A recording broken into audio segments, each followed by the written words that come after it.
The weapons instructor ridiculed her blade. Then she etched her name across his armor. The station smelled like metal and heat. Vareth's station was not built for humans. The ceilings were too high, the corridors too wide, and the gravity was set just slightly heavier than Earth standard. Not enough to cripple a human, but enough to make every step feel like a small argument with the floor. The lights ran in a blue-white spectrum that made skin look pale and eyes look hollow. Everything about the place said, in its own quiet way, that you did not belong here. Jaya had read all of that in the orientation file. She had read it, folded the file, and packed her bag anyway. She was 24 years old. She was the first human ever admitted to the Galactic Coalition Weapons Academy on Vareth Station. Not the first human to apply. Dozens had applied over the years and been turned away with polite, diplomatic rejections. Jaya had applied once, and she had included, along with her application, a footage file of herself completing a combat drill that 3 different coalition evaluators had reviewed in silence before passing it up the chain without comment. She had been accepted within a week. The academy was not a school in any way that humans would recognize. There were no desks, there were no classrooms. There was only the training floor, a massive open space 300 meters long, floored in dark composite material that absorbed impact and drained blood with equal efficiency. Around the edges, observation platforms jutted out from the walls, where instructors and senior students could watch. The ceiling was high enough that some of the larger alien species could jump without worrying about clearance. Jaya arrived on the first morning with her gear bag over one shoulder and her blade at her hip. The blade was not much to look at. It was a short, single-edged knife, roughly 30 centimeters from handle to tip. The handle was wrapped in old cord that her grandfather had rewrapped himself, over and over across the years, until the grip had shaped itself to the memory of his hand. The blade itself was carbon steel, the kind of steel that Earth had been making for centuries before it ever looked up at the stars. It held an edge well. It was not fancy. It did not glow or hum or vibrate at a resonance frequency. It was just a knife. She had carried it every day since her grandfather gave it to her when she was 16. The other students were already on the floor when she arrived. There were 43 of them, from 11 different species. Most were larger than her. Several were significantly larger. The 2 Krellians in the group stood nearly 2.5 meters, with broad armored shoulders and arms built like structural beams. The Vareth students were leaner, faster-looking, with silver-gray skin and eyes that tracked movement the way a hawk's eyes tracked prey. A few others she recognized from coalition files, and some she didn't. They all looked at her when she walked in. Not with hostility exactly, more with the particular kind of curiosity that a person gets when something unexpected appears in a place where everything is usually predictable. A human, with a bag, with a knife at her hip that looked like it had come from a museum. Jaya found a space near the back of the group and stood there, quietly, waiting. The instructor came in 3 minutes later. His name was Doru. He was Krellian, the same species as the 2 large students, but older, and carrying that specific weight that long military careers leave on a body. His armor was ceremonial grade, etched with markings that Jia's pre-arrival research had told her represented confirmed kills, campaign victories, and medals of distinction. There were a lot of markings. He walked the way people walk when they have never once in their life felt outmatched. And he looked over the assembled students with the calm, assessing expression of a man reviewing tools before a job. His eyes stopped on Jia. He walked toward her. Not fast, not aggressive, just deliberately. The way someone walks towards something they want a closer look at. He stopped in front of her and looked down. The height difference was significant. She came up roughly to the middle of his chest. He said nothing for a moment. Then his eyes dropped to the blade at her hip. He reached out, without asking, and picked it up. He held it between 2 fingers. Just 2. The way you might hold something small and fragile that you didn't want to get too much of your hand on. He turned it once. He looked at the blade. He looked at the handle. He looked at the edge. Then he laughed. It was not a small laugh. It was a full, open, genuine laugh. The kind that comes from actual amusement, not performance. He held the blade up so the other students could see it, and said something in Krellian that the translation chip in Jaya's ear rendered as, "The human brought a cooking tool." The floor laughed. Not all of them. A few students stayed quiet, watching, but enough that the sound filled the space and bounced off the high ceiling. One of the Krellian students laughed so hard he had to put a hand on his knee. Doru set the blade down on the floor at Jaya's feet. He set it down, like you set down something that isn't worth the effort of passing properly. He looked at her face. She had not moved. She had not flushed, or stepped back, or looked at the floor. She was just standing there, watching him, with the same quiet, level expression she had walked in with. Her eyes were dark and steady, and they were reading him the way a person reads a page they intend to memorize. He held her gaze for a moment. Then he turned away and addressed the full group, moving on as though the moment had already been filed under resolved. He told them what the Academy expected. He told them what failure looked like, and what it cost. He told them that the coalition did not produce soldiers, it produced weapons, and a weapon had no use for sentiment, tradition, or the comfort of familiar tools. He pointed at one point, at the plasma lances racked along the far wall, and at the resonance spears beside them, and said that those were the instruments of modern combat. Then he glanced briefly in Jaya's direction. "Leave Earth behind," the translation chip said. "It has nothing to offer you here." Jaya picked her blade up from the floor. She slid it back into its sheath, without looking at it. She did not say a word. That night, in the narrow bunkroom she shared with a Varath girl named Rena, Jaya sat cross-legged on her mattress, with her grandfather's blade across her knees, and a sharpening stone in her hand. She ran the stone along the edge in long, slow strokes. The sound was small and steady in the dark. Rena watched her from the other bunk. "You should not let him get in your head," Rena said quietly. "He's not in my head," she said. "Then what are you doing?" Jia looked back down at the blade. She ran the stone along the edge one more time, slow and even. "Watching," she said. Rena did not answer. She turned over and closed her eyes. Jia kept sharpening until the edge caught the blue-white light of the room and held it like a line of cold fire. Then she set the stone down, wrapped the blade carefully, and lay back on her bunk.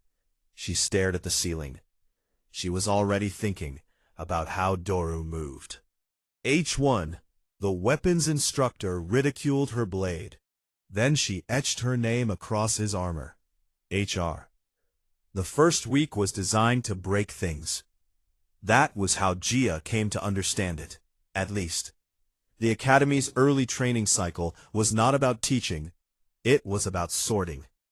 It was about finding the cracks in a student before they appeared in the field, applying pressure in every direction until something gave, and then deciding whether what gave was something that could be rebuilt or something that should have never been there to begin with. Every student was pushed. That was standard. But Jia was pushed differently. Doru assigned her drills that ran twice as long as the ones given to her fellow students. When the others were doing 3 rotation sets of close-quarters combat, Jia was doing 6. When the standard group finished endurance runs through the station's pressurized corridors and was given recovery time, Jia was sent back out for another pass. When sparring partners were assigned, Jia's were never her size, never her weight, and never her species. In her second day on the floor, she was paired against a Varath student named Cal, a 3rd year, tall and fast, and trained in the station's native fighting style, which used the species' natural speed to close distance before an opponent could properly set their feet. Cal had 3 years of academy training behind him. Gia had been on the floor for 48 hours. She lost. She lost quickly, and she hit the composite floor hard enough that the impact rang up through her back and into her teeth. Doru watched from the observation platform above. He said nothing. He made a note in his file and moved on. She got up. On the 3rd day she was paired against one of the Krellian students, a young male named Boru, who outweighed her by somewhere in the range of 150 kilograms. The match lasted 11 seconds. The floor laughed again, quieter this time, because some of them were beginning to feel that it wasn't entirely sporting. But they laughed. She got up again. By the end of the first week, she had lost 11 sparring matches. She had been put on the floor more times than any other student in the group. She had run more kilometers, done more rotations, and spent more hours on the training floor than anyone else in the cohort. She had done all of this with her grandfather's blade at her hip, and not once been permitted to use it.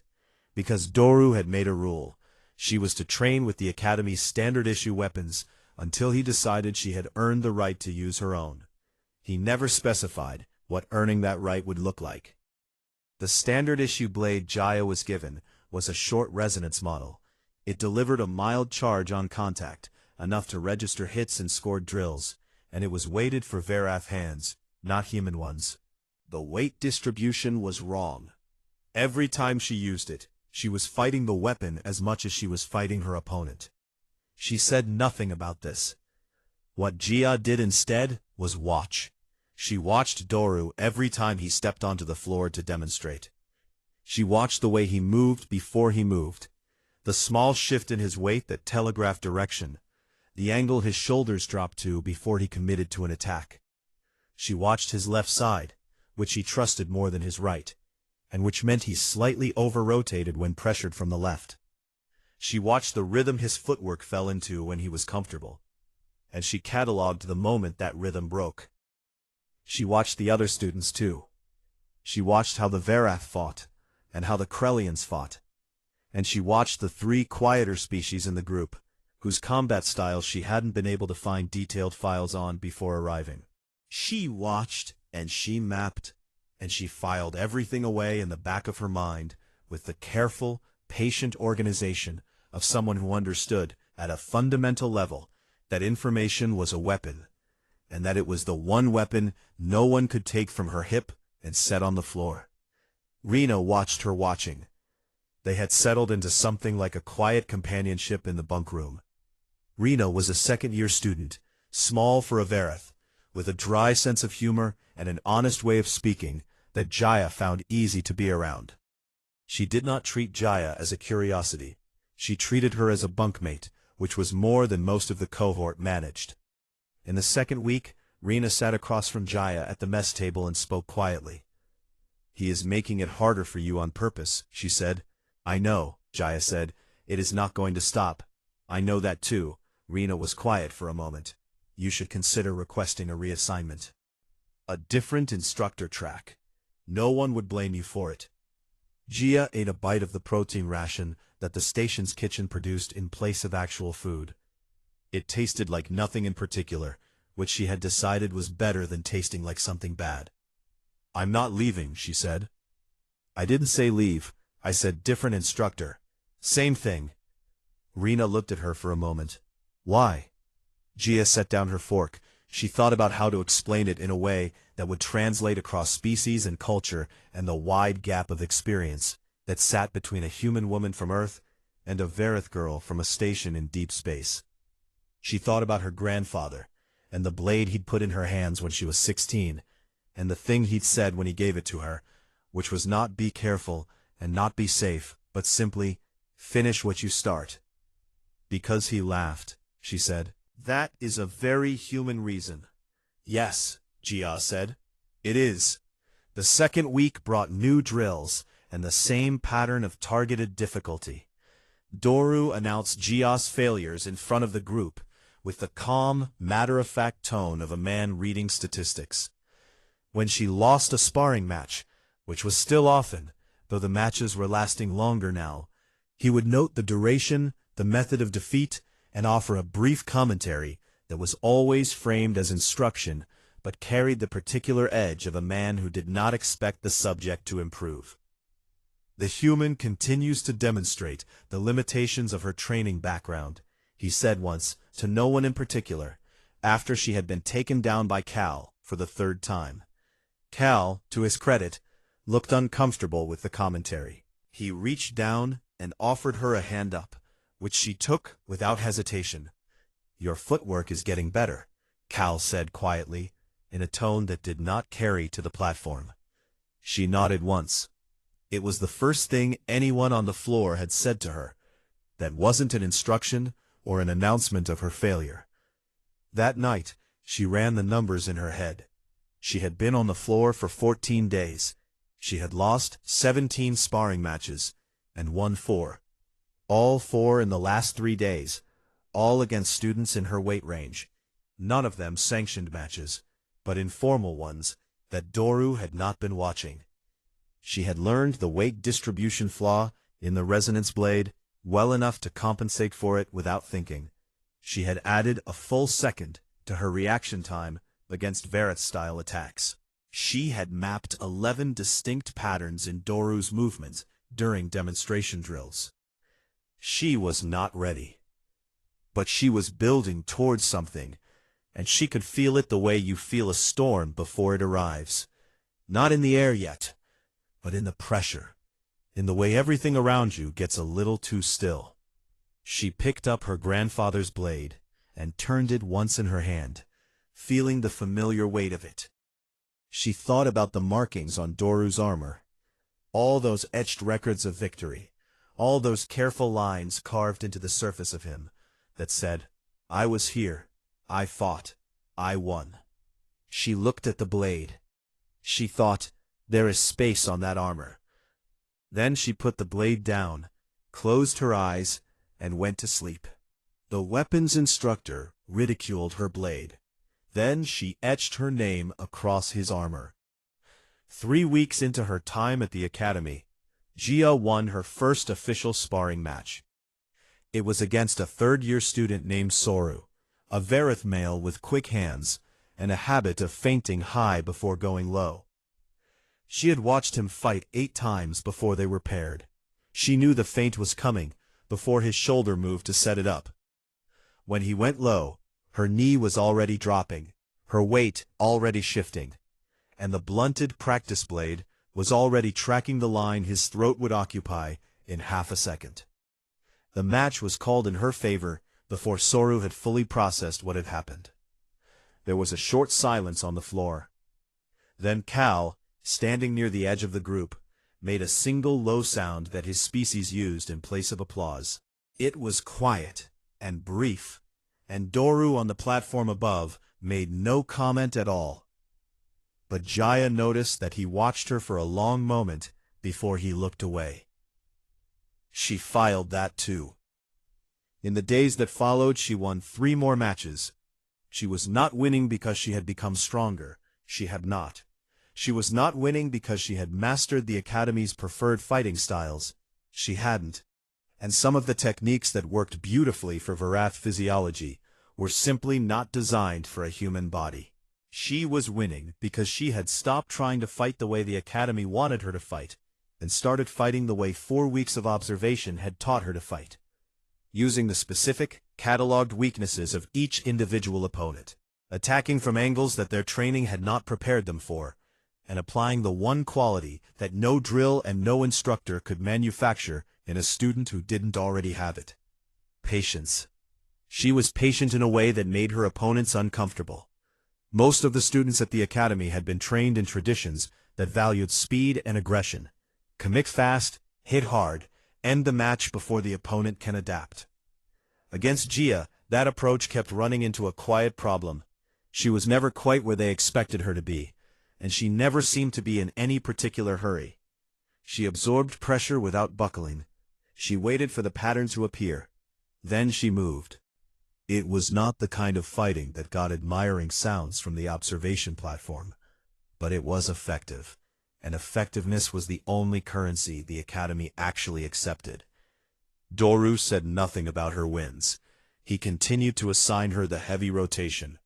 He continued to make his flat statistical observations about her performance in front of the group. But the observations changed in a small way that Jaya noticed immediately. They became slightly less comfortable in tone, as if the script he had prepared for the human student who was supposed to fail quietly was having to be revised on the fly. She let him revise it. She kept watching. Then, in the 4th week, the announcement came. Doru assembled the cohort on the floor and told them that in 6 days, the Academy would hold its first formal combat assessment of the cycle. The assessment would be conducted in front of a review panel. 3 coalition admirals who were visiting the station for a broader inspection of the Academy's program. Students would be paired and assessed in live sparring matches using their weapons of choice. Performance in the assessment would form the basis of each student's placement report, which would determine track assignments for the next phase of training. He walked the line of students as he spoke, pausing at each one briefly, the way a man inspects things he is confident in. He came to Jaya last. He looked at her for a moment. The assessment, he said, will also include 1 demonstration match, an instructor against a student of the instructor's choosing. He paused. I have chosen the human. The floor was quiet in a way that felt heavier than laughter. Jia looked back at him without changing expression. I understand, she said. He held her gaze for another second. Then he moved on. That night, Rena sat on the edge of her bunk and watched Jia with an expression that was somewhere between worry and the particular kind of fascination that watches something unfold when it's too late to stop it. He is going to put you down in front of the admirals, Rena said, publicly. That is what this is. Yes, Jia said. You are not afraid. It was not entirely a question. Jia thought about it honestly before she answered. I've been afraid since I got here, she said. That's not the issue. Then what is? Jia was quiet for a moment. She was sitting on her bunk, with her grandfather's blade across her knees, the same way she had sat the first night. She had not sharpened it in 3 days. It did not need sharpening. The edge was already where she wanted it. He has fought in 11 campaigns, she said. He has defeated 147 documented opponents in formal matches. He is faster than he looks and heavier than his footwork suggests, and he has been doing this for longer than I have been alive. She turned the blade once in her hand. He is going to be very hard to beat. Rena stared at her. You are going to try. I was always going to try, Jia said. I just needed him to give me a reason to try in front of people. The next 6 days were the most focused of Jia's life. She did not change her visible routine. She ran the drills Doru assigned her. She completed the rotations. She reported to the floor at the standard time and left at the standard time. She gave nothing away, but in the spaces between, in the early mornings before the floor opened, and in the late hours after the bunk room went quiet, she worked. She had spent 4 weeks mapping Doru's movement, 11 patterns, 17 tendencies, 4 specific mechanical habits that he had been repeating long enough that they had become invisible to him. She went through them now with the precision of someone who understood that in the match to come, she was not going to get many chances. Possibly, she would get 1. She thought about how he held his resonance spear, the Coalition's preferred instructor weapon for formal assessments, long-hafted, capable of delivering a disabling charge. She thought about the distance that weapon needed to function, and the specific geometry of Doru's body when he committed to a forward strike. She thought about the 3/4-second window that opened up inside that geometry if you moved in the right direction at the right moment. She thought about her grandfather's blade. On the morning of the assessment, she was already on the floor before anyone else arrived. She stood in the center of the space, in the quiet before it filled, and she breathed. And she let everything she had spent 4 weeks learning settle into her body like water finding its level. She felt ready. Not confident, that was a different thing, and she had too much respect for Doru's skill to confuse the two. But ready. Prepared. She had done the work. She had done all of it. Whatever happened now was going to be built on that foundation, and no one, not Doru, not the floor, not the admirals, could take that away from her. She put her hand on the handle of her grandfather's blade and held it there for a moment. Then the doors opened, and the station began to fill with noise, and it was time. The assessment hall was the training floor, but it was not the same room Jaya had spent 4 weeks on. The observation platforms had been extended and were full. Every student in the academy, not just her cohort, but the upper-year students, the advanced track candidates, the quiet and disciplined ones she had seen in the corridors but never shared a floor with, had come to watch. The coalition admirals were seated on the highest platform in 3 wide chairs that had been brought in for the occasion. They were old, all 3 of them, and they had the particular stillness of people who had seen enough that very little surprised them anymore. They watched the floor below with calm, professional eyes. The junior matches ran first. Jaya watched from the side of the floor. She watched her cohort perform. Cal against a second year, he handled cleanly. Boru against a student from another group who landed 3 solid hits before being shut down by the Krellian's raw power. She watched, and she filed away nothing, because there was nothing left to file. This stage of the work was done. What was coming now was not preparation. It was execution. When the junior matches finished, Doru stepped onto the floor. He had changed into his full armor for the occasion. The ceremonial chestplate gleamed under the floor lights, the etched markings of his campaigns covering the surface in dense, ordered lines. He carried a resonance spear in his right hand, long, dark-hafted, with the emitter tip casting a faint glow at its end. He looked, in that moment, like exactly what he was. A decorated soldier of the Galactic Coalition, with 30 years of combat experience, and a record that filled 2 pages of documentation. He looked out at the floor, and then looked toward Jaya. "Human," he said, "not her name, just the category." She walked out to meet him. The hall above was quiet in the way that spaces get quiet when the people in them understand that something is about to happen that is worth paying attention to. The admirals leaned slightly forward. The students along the walls went still. Even the ambient hum of the station seemed to drop a register, as though the building itself was listening. Jaya stopped at the center of the floor. She was standing roughly 4 meters from Doru. She looked up at him. He still had the same height advantage, the same weight advantage, the same 3 decades of advantage, and she felt everything she had been carrying for 4 weeks settle quietly into place. She reached to her hip and drew her grandfather's blade. A small sound moved through the crowd. Not laughter this time. Something different. She couldn't name it exactly, but it felt like the sound a room makes when it recalibrates. Doru looked at the blade. Then he looked at her face. Something moved in his expression, something small and quick, that she might have missed if she hadn't been watching him for 4 weeks. He raised the resonance spear. The match began. He came forward with the controlled, measured aggression of a veteran. No wasted motion, no emotional charge, just steady forward pressure designed to crowd her space and limit her options. The spear tip traced a pattern in front of her that was designed to funnel her movement, to push her left or right, to put her on a path he had already mapped. She went left.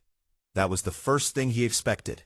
He was already adjusting, already shifting his weight to follow, the spear angling to cut off the direction she had chosen. And then she was not going left anymore. She had gone left enough to pull his weight in that direction, and then she dropped her body low, lower than any of the Verath or Krellian students would have dropped, because the move required a flexibility in the hip and knee that their builds did not naturally allow, but hers did. And she drove herself not away from him, but toward him, cutting inside the reach of the spear before it could redirect. She heard the crowd react, a sharp, collective intake. She was inside his guard now, and inside his guard, the spear was almost useless. He began to pivot, to use his mass and his free hand to create space, to reset. She did not let him reset. She moved with him, staying inside, staying close, and she used every one of the 11 patterns she had mapped to predict where his body was going before it got there. When he tried to drive his elbow down to push her away, she was already stepping around it. When his weight shifted to the left, his favorite side, the side he always trusted, she was already going right. And then the opening appeared. It was exactly the opening she had calculated, 3/4 seconds wide, maybe less. The angle of his torso, the extension of his arm, the small gap where the edge of his chest armor met the side plate. She had seen it in her head 100 times in the last 6 days. She moved. One strike, the tip of her grandfather's blade drawing a clean, deliberate line across the surface of his chest armor. She felt the steel catch and hold, felt it trace the path she had chosen, and she pulled it away before he could close the space. She stepped back. Doru stopped moving. He looked down at his chest. There was a line carved across the surface of his armor. A single clean line, fine as a thread, running across the etched records of his 30-year career. A small thing in terms of physical damage. The armor was not breached. He was not injured. But in a match scored on contact, the line was a point, clean, undeniable, on record. She was not finished. She moved again, 3 more strikes, each one deliberate, each one placed with the specific intention she had planned for. She was not striking randomly. She was not trying to find openings as they appeared. She was creating a pattern on the surface of his armor, the way a person signs their name, controlled, intentional, and permanent. 4 lines in the steel of his chest plate. Her name, in Korean, Jia. She stepped back again and held her blade at her side. The hall above them was completely silent. Doru stood on the floor of his academy, in front of the coalition admirals and every student on the station, and looked down at the marks on his armor. He turned the spear once in his hand, slowly. Then he was still. He looked at Jia. She looked back at him. Her breathing was even. Her hand was steady. She held his gaze the way she had held it on the first morning, with that same quiet, level attention, except that now there was something in it that had not been there before. Not arrogance, not triumph, something much simpler. She had finished what she started. 3 full seconds passed, then Doru stepped back and lowered his spear, and the match was called. The hall above them erupted. Not in the polite, measured sounds of an academy crowd watching a drill. In actual noise, the kind that comes out of people when something happens that breaks the shape of what they thought was possible. Students were standing. The Verath students were making their low applause sound, and this time it was not 2 or 3 of them, but most of the room. Somewhere above, one of the admirals had leaned all the way forward in his chair, and was staring at the floor with an expression that had nothing professional about it. Rena, standing against the far wall with her hands pressed flat against her mouth, looked like she was trying to decide whether to laugh or cry, and had settled on both at once. Jaya stood on the floor and breathed. She looked down at her grandfather's blade. There were 4 small marks on the edge where it had caught on the etching of his armor. She rubbed them once with her thumb, gently, the way you brush a small thing clean. Then she sheathed it.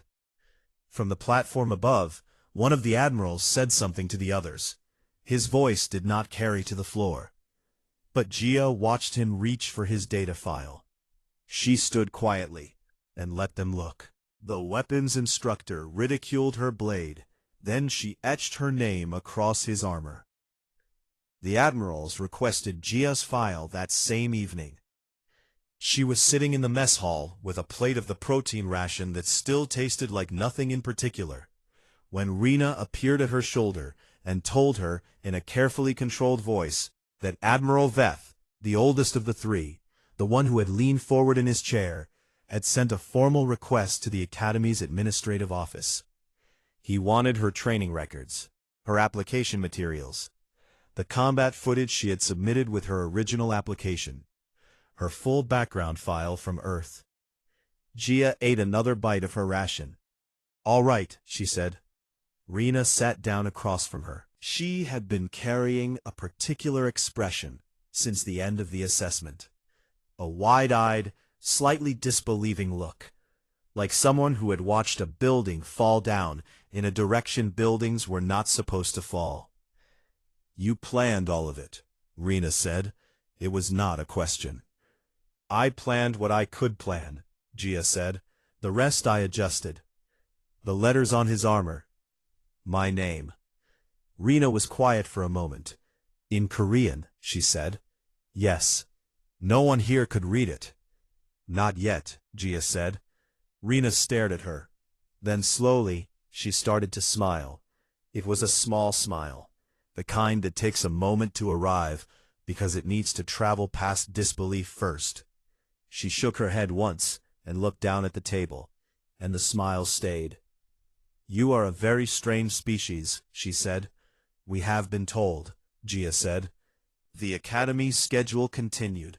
Drills, rotations, floor assignments, but the atmosphere on the station had shifted in a way that Gia felt without being able to see its source directly. Students who had watched the assessment without comment began to speak to her. Not many and not much, but in the specific way that people begin to speak to someone they had previously been uncertain about and are now revising their assessment of. Cal stopped her in the corridor on the second day and said quietly that he had been watching the match from the upper platform and had still not quite worked out how she had gotten inside Doru's guard. She told him. She walked him through the weight shift, the low drop, the inside angle. She drew it out in the air with her hands, and Cal watched, with the focused attention of a student who recognized good information when he heard it.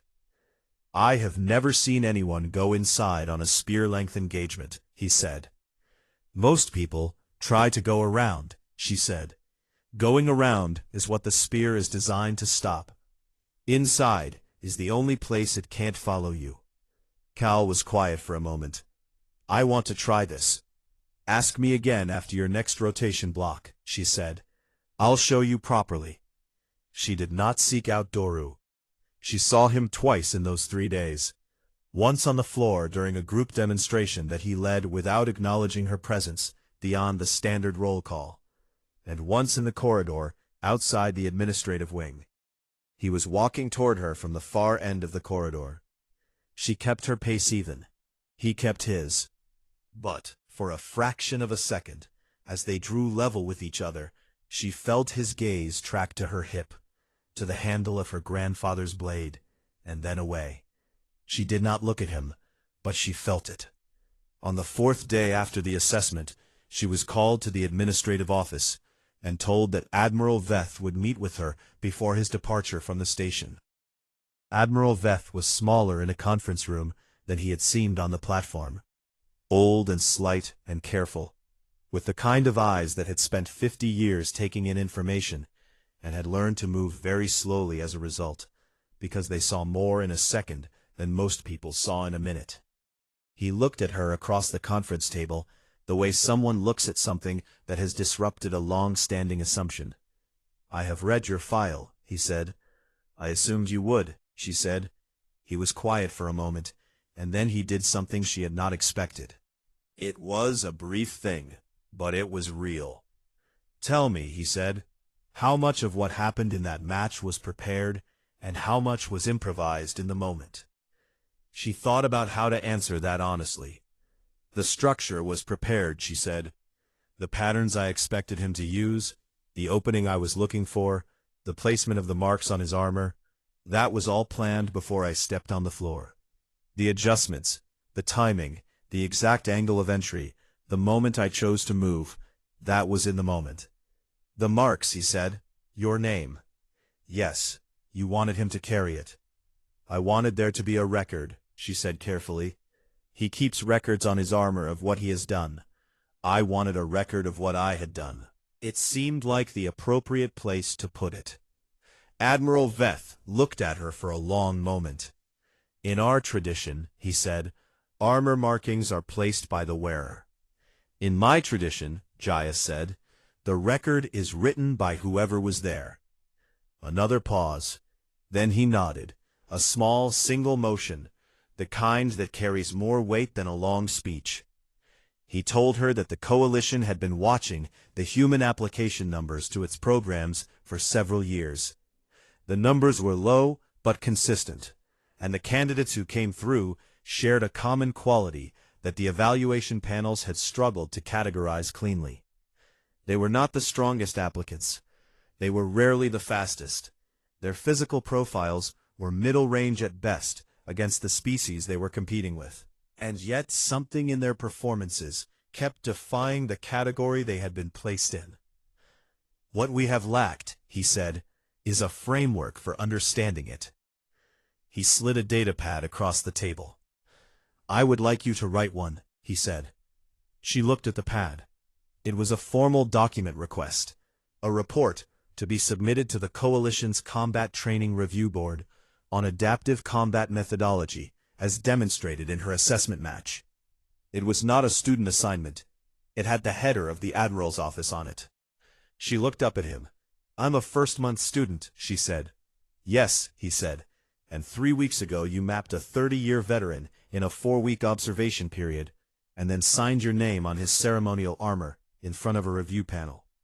He folded his hands on the table. I think you are capable of writing a report. She picked up the datapad. The report took her 11 days to write. She wrote it carefully, in the precise and unadorned language that she had learned made technical material easiest to follow, and she did not try to make it more than what it was, an honest account of the methodologies she had used, broken down into its components: observation, pattern recognition, patience, and the deliberate exploitation of an opponent's trained assumptions. The report was reviewed by the Combat Training Review Board 6 weeks after she submitted it. Then it was reviewed again by a wider panel. Then it was forwarded, with annotations, to 7 different training programs across the Coalition. Within a year, it had a formal designation in the Coalition's Combat Doctrine Library: Adaptive Pressure Fighting, Human School. The name had been Admiral Vex's suggestion. Jaya had not objected. Doru was reassigned at the end of the training cycle. The Academy's records listed the reason as a scheduled rotation, which was technically accurate and not the whole story, and everyone on the station knew both of those things. He left without ceremony. The etched marks on his chest plate, 4 fine lines, her name in a script no one on Verit's station could read, went with him. Jaya was made a junior instructor 7 months later.